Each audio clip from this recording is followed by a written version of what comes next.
नमस्कार। आज की कहानी है लाचार पिता। आज की परिस्थितियों के बारे में सोचते हुए कमल बगीचे में कई बार देर तक बैठता था, पर आज का दिन वो खुद के बारे में सोचना छोड़कर दूसरों के बारे में सोच रहा था। उसके सामने बैठे हुए एक बूढ़े के बारे में। देखने में वो बड़ा ही श्रीमंत लग रहा था, पर बर्ताव लाचारों सा कर रहा था। वो अपने साथ कुछ अखबार लाया था और अपने तन पर उस अखबार को ओढ़कर गर्मी पाना चाहता था। कमल ने सोचा, इतनी रात गए यह वृद्ध क्या इस बगीचे में सोने की सोच रहा है। अचानक उसे याद आया कि कल तो दशहरा है और उसे जल्द घर लौटना है। वो बकड़े से उठकर अपने घर की तरफ लौटने लगा। उसकी सोच में वो बूढ़ा हट नहीं रहा था।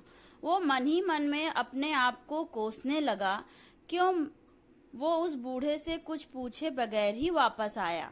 इस ठंड में उस बूढ़े को कुछ हो गया तो? तभी उसका ध्यान तेज बिजली की कड़कने की आवाज से भंग हुआ। उसका घर अब पास में ही था। वो भागते अपने घर पहुंच गया। जोरों से दरवाजा खटखटाया। अंदर से भागते हुए किसी की आने की आवाज आई और धड़ से दरवाजा खुला। उसकी पत्नी काजल ने। लो, फिर बारिश शुरू हो गई। लगता है यह बारिश किसी की जान लेकर रहेगी। न जाने क्यों काजल के मुंह से अन्यास निकले यह शब्द कमल को बूढ़े के बारे में कहे गए हों, ऐसा लगा। कमल घर में तौलिए से अपने बाल को पोंछते हुए बोला, माँ बाबूजी ने खाना खा लिया? काजल बोली, हाँ, उन्हें तो जल्दी खाने की आदत है। आप फटाफट तैयार हो जाओ, मैं खाना परोस देती हूँ। कमल की सोच फिर बूढ़े की तरफ गई। क्या उसने खाना खाया होगा? वो फट से काजल से बोला, तू बाद में दे, पहले छतरी ला। काजल ने छतरी लाकर दी। वो फटाफट घर से बाहर निकल गया। काजल चिल्लाती रही, अजी इस तेज बारिश में कहाँ जा रहे हो? और विकास अपनी सोच में खोए हुआ बगीचे की तरफ निकल पड़ा। रास्ते भर में वो सोचता रहा, क्या वो बूढ़ा अभी भी बगीचे में होगा? कमल बगीचे के उस बेंच पर पहुंच गया था, मगर बेंच पर वह बूढ़ा अब नहीं था।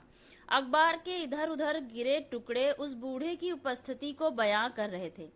कमल को बेहद अफसोस हुआ। न जाने उसे बूढ़ा जाना पहचाना सा लग रहा था।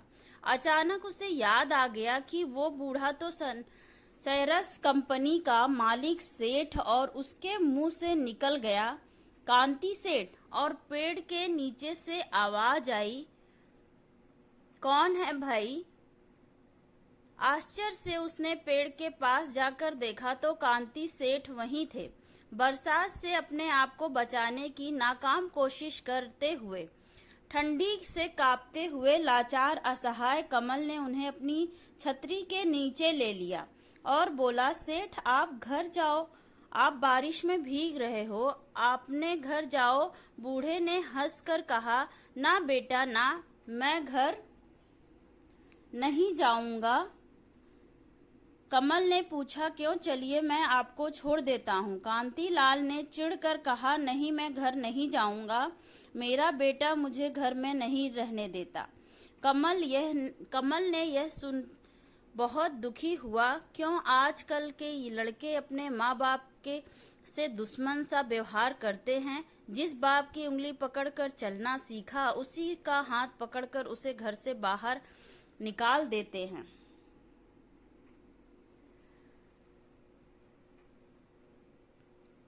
उसका ध्यान टूटा जब कांति सेठ बोले, तू जा घर बेटा, मुझ बूढ़े के लिए तू बारिश में मत भीग। कमल ने कहा, नहीं सेठ, आपको शायद याद नहीं, मैंने आपकी 6 महीने रोटी खाई है, उसका नमक का कर्ज चुकाना है।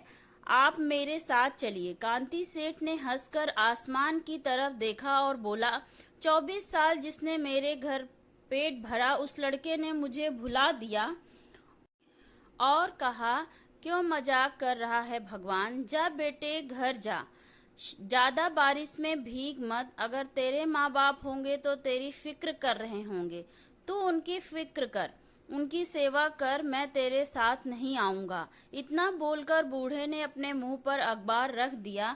बारिश तेज हो रही थी, हाथ में छतरी लिए कमल भीग रहा था। उसके गाल पर टपकते पानी को वो समझ न सका कि क्या वो बारिश का पानी था या आंखों से आंसू। वो लाचारी से खड़ा सोच रहा था, क्या कांति सेठ उस गरीब के घर आएंगे? क्यों वो उसके घर आना नहीं चाहते? कमल नाराज सा वहां खड़ा रहा। कांति सेठ सो चुके थे या सोने का नाटक कर रहे थे। वो नाराजगी से वहां से लौटने वाला ही था, तभी कांति सेठ बोले, रुको भाई, चलो मैं आता हूँ तुम्हारे घर। कमल ने उन्हें उठाने में मदद की। रास्ते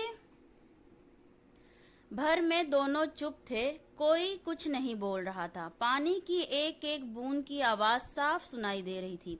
आखिर चुप्पी कांति सेठ ने तोड़ी। बेटे, तुम्हारे घर में तुम्हारे साथ कौन कौन रहता है? कमल ने हंसकर कहा, एक बीबी है और एक बच्चा, नाम छोटू, वो मेरे साथ रहते हैं। कांति सेठ ने पूछा, माँ बाप नहीं है? कमल, है ना। कांति सेठ, वो तुम्हारे साथ नहीं रहते? कमल ना। कांति सेठ के चलते कदम गुस्से से थम गए, आंखें लाल हो गई और वो सिर्फ इतना ही बोले, बेटे, मुझे दया दिखा के अपने घर ले जाने का और दया दिखाने का नाटक मुझ पर नहीं चलेगा। तुझे क्या लगा कि यह सेठ को घर ले जाऊंगा, उसकी सेवा करूंगा, मदद करूंगा, बदले में वो खुश होंगे और शाबाशी देंगे, इनाम देंगे क्या? पैसे का लालच ने आज कितना इंसान को गिरा दिया है। गिरे हुए को उठा के घर ले जा रहे हो और माँ बाप को साथ नहीं रखते। जा बेटा जा, जो अपने माँ बाप का ना ही हुआ वो किसी और का क्या होगा? जो अपने माँ बाप को अपने साथ न रखे वो क्या किसी और को साथ रखेगा? कमल ने कहा, हाँ सेठ, मैं अपने माँ बाप को अपने साथ नहीं रखता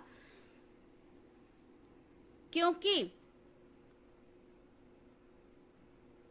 कांति सेठ के कानों में जैसे किसी ने गरम गरम तेल डाल रहा हो, ऐसे एक एक शब्द कान से गुजर रहे थे। वो बीच में ही बोले, हाँ हाँ बोल, वो अनपढ़ हैं, गंवार हैं, मेरी बीबी पढ़ी लिखी है और वो बीबी के विचारों से तालमेल नहीं रखते। क्यों? माँ बाप को न रखने के हजारों बहाने करोगे तुम, पर उन्हें समझने की एक भी कोशिश नहीं करोगे। क्यों? कांति सेठ के होंठ भीजे हुए थे। मुट्ठी बंद कमल हंस रहा था। वह बोला, कांति सेठ, मेरी पूरी बात तो सुनो। आपने पूछा तेरे साथ कौन रहता है, मैंने कहा मेरी बीबी और बच्चे, ठीक है। अब माँ बाबूजी को मैं कभी यह नहीं कहता कि वो मेरे साथ रहते हैं, बल्कि हम उनके साथ रहते हैं। वो मेरे मोहताज नहीं, हम उनके मोहताज हैं। मेरे लिए तो मेरे माँ बाप ही सरताज हैं। कांति सेठ यह सुन थोड़ा नर्म हुए और बोले, वाह बेटा वाह, सही में तूने लाख टके की बात की। अब तो तेरे घर आने के लिए मैं खुद उतावला हूँ। मुझे भी तेरे उस माता पिता के दर्शन करने हैं जिसने तुझे ये संस्कार दिए हैं। और कितनी दूर है तेरा घर? कमल, बस यह रहा, आ ही गया। कांति सेठ ने देखा घर की बाहर चिंतित एक औरत, एक बच्चा और 4 बूढ़ी आंखें।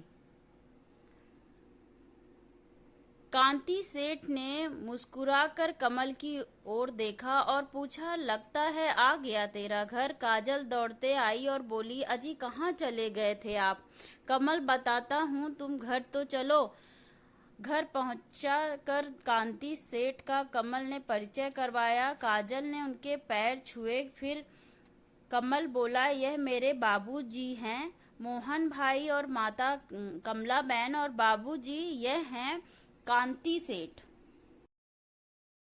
इनके पुत्र ने इन्हें घर से निकाल दिया है। मोहन भाई यह सुन बड़े दुखी हुए और बोले, बड़ा नीच है वो। यह सुन कांति सेठ बोले, ना ना, घर से नहीं निकाला है, वो मुझे घर में नहीं रहने देता।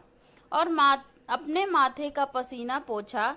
यह देख कमल बोला, छोटू जरा पंखा तो चालू कर देख, सेठ को गर्मी हो रही है। यह सुन कांति सेठ ने गुस्से से कहा, नहीं नहीं, पंखा नहीं, मुझे पंखे शब्द से चिढ़ है। एसी होते हुए भी पता नहीं क्यों लोग घरों में पंखा लगवाते हैं। मोहन भाई की गरीबी मगरूरी पर आ गई। वह बोले, सेठ हम गरीब हैं, इस पंखे को घरों में रखते हैं, और हाँ, हमारे घरों में 4 पंखे हैं, फिर भी बिजली का बिल बचाने हम सब एक पंखे के नीचे ही सोते हैं। शायद इसलिए आज हम सब एक छत के नीचे रहते हैं। कमल को लगा बात अब बिगड़ रही है। उसे काबू में लाने के लिए वो पिताजी को कोने में ले जाकर बोला, पिताजी, कांति सेठ के दिमाग पर सदमे का असर हुआ है। उसका आभास शुरू से ही मुझे हो चुका है। बगीचे में फाड़े गए पेपर, बात को समझे बिना गुस्सा होना, पर मुझे उन्हें कुछ भी कर उनके घर वापस भेजना है। उनके बेटे को समझाना है। आप कृपा कर उनकी बातों को पर ध्यान न दें। जो बंदा करोड़ों की प्रॉपर्टी से रोड पर आ गया हो, वो होश हवास तो खोएगा ही ना। पिताजी अब परिस्थिति समझ चुके थे। वे बोले, तो अब तू क्या करेगा? उसके बेटे को कैसे समझाएगा? क्या तेरे कहने से वो इस पागल को अपने घर में रखेगा? कमल गहरी सोच में पड़ गया। कांति सेठ पंखे को घूर रहे थे। सुबह से घर में पूजा पाठ चल रहा था। दशहरे की खुशियां सभी मना रहे थे। सभी काम निपटा के कमल कांति सेठ के पास आया। वो हंसकर बोले, आओ कमल, जानते हो आज के दिन सत्य की असत्य पर विजयी हुई थी। कमल बोला, और देखना सेठ, आने वाला समय भी भारतवर्ष के लिए इतना ही महत्वपूर्ण होगा। कांति सेठ ने पूछा, वो कैसे? कमल, वो ऐसे सेठ की देश को बरसों बाद एक काबिल प्रधानमंत्री मिलेगा, श्री नरेंद्र मोदी जी के रूप में। कांति सेठ ने गहरी सांस लेते कहा, बस देश को जैसे सरदार भाई वल्लभ के मामले में रंज रखा, खेद रखा, ऐसा खेद न रह जाए। किसी बेवकूफ की गलती का परिणाम देश को न भुगतना पड़े। खैर, अब आगे क्या सोचा है कमल? बस अब आपके घर जाएंगे। आज के जैसा शुभ दिन और कौन सा होगा? कांति सेठ ने डरकर कहा, अरे नहीं, वहां मेरा बेटा मुझे रहने नहीं देता। मैं नहीं जाऊंगा। कमल बोला, सेठ, आपका लड़का इतना जालिम है कि उसकी बात से ही आप इतना डर जाते हैं? कांति सेठ बोले, ना ना, मेरा लड़का एकदम राम जैसा है। मुझे पूछे बगैर वो खाना तक नहीं खाता। हमेशा पिताजी पिताजी करता रहता है। मेरे बेटे के बारे में ऐसे अनाप शनाप मत बोलो। वो तो मेरी जान है। बस आजकल वो रूठा है मुझसे, इसलिए। बाकी मेरा बेटा तो कांति सेठ बोल रहे थे और कमल सोच रहा था, सच में माँ बाप वो माँ बाप हैं। बच्चा चाहे कितना भी बुरा क्यों ना हो, कोई शब्द, 2-4 शब्द गलत कह दे तो सुन नहीं पाएंगे। क्या कहें इसे, प्यार या साक्षात पक्षपात? कमल ने अब कांति सेठ के घर में जाने की तैयारी कर ली थी। उसके पिताजी ने उसे कैसे समझाना है, क्या करना है, सब बता दिया था। रिक्शा आ गई थी। कमल उसे पता समझा चुका था। कांति सेठ उसमें बैठ चुके थे। माँ बाप के पैर छू कमल एक पुण्य मिशन पर निकल चुका था। कांति सेठ, देख बेटा, मुझे इधर ही किधर छोड़ दे। तू समझता क्यों नहीं, मैं घर नहीं जाना चाहता। कमल, क्यों नहीं जाना चाहते? क्योंकि आपका बेटा आपको रहने नहीं देता। आप चलिए तो सही, मैं समझाऊंगा उसे। कांति सेठ वो किसी की बात नहीं सुनता, अपनी माँ की भी नहीं। वो नहीं मानेगा, बड़ा जिद्दी है। तू क्यों मेरे लिए अपना अपमान करवाने पर तुला है? लौट जा बेटा, लौट जा। कमल शांति से बैठा था, उसे अपने ईश्वर पर भरोसा था। कांति सेठ बेचैन थे क्योंकि उन्हें अपने बच्चे पर भरोसा था। तभी रिक्शा रुक गई। रिक्शा वाला बोला, लो जी आ गया घर। कमल ने रिक्शा से उतरकर पैसे दिए और घर की ओर देखा तो आंखें खुली की खुली रह गई। वो बड़ी हवेली थी, बहुत बड़ी, चारों ओर बाग, बीच में हवेली, एक दीवार की। और आकर वो रुक गया और अचरज से दीवार को देखने लगा। दीवार को बहुत से छेद थे। कांति सेठ ने यह देखकर बोले, मेरा बेटा जब मायूस होता है तब इस दीवार पर गोलियां चलाता है। कमल ने आश्चर्य से पूछा, और जब गुस्सा होता है तब? कांति सेठ ने दूसरी दीवार पर उंगली दिखाई। कमल ने पलट कर देखा तो वो पसीने पसीने हो गया। सारी दुनिया उसे घूमती नजर आई। उसने सोचा, यह कांति सेठ को घर पहुंचाने के चक्कर में कहीं मैं ऊपर न पहुंच जाऊं। कमल ने देखा दीवार पर कई तरह के जानवर के सर लटक रहे थे, अच्छी तरह से फ्रेम किए हुए। वो चेहरे उनके साथ हुए अत्याचार की जुबानी थे। तभी कांति सेठ बोले, चलो डरो नहीं, 6 महीने से मेरे बेटे ने बंदूक को हाथ तक नहीं लगाया। वो वहीं उस अलमारी में है। कमल को कुछ समझ नहीं आया। कमल को कुछ राहत मिली। वो कांति सेठ के पीछे पीछे घर के दरवाजे तक पहुंच गया। दरवाजा खुला था। कांति सेठ ने अंदर जाकर अपने बेटे को आवाज दी, जुग्गू, जुग्गू बेटे। कोई आवाज नहीं।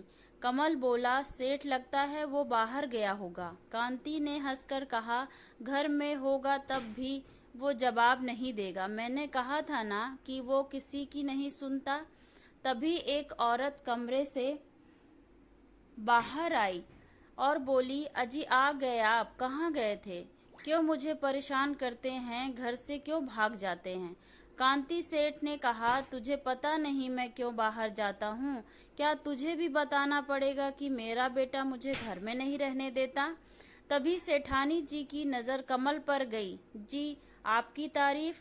कमल जी, मैं वो आपके बेटे जुग्गू से मिलना चाहता था। सेठानी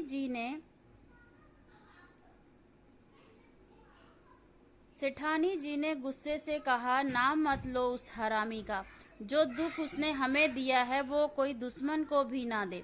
और वो फूट फूट कर रो पड़ी। कमल का ध्यान अचानक एक कोने पर गया तो उसने देखा कोई उनकी बातें सुन रहा था। अंधेरे में खड़ी उस आकृति को जब कमल ने पहचान लिया तब उसकी आंखें खुली की खुली रह गई। वो सिर्फ इतना ही बोल सका, वो जुग्गू,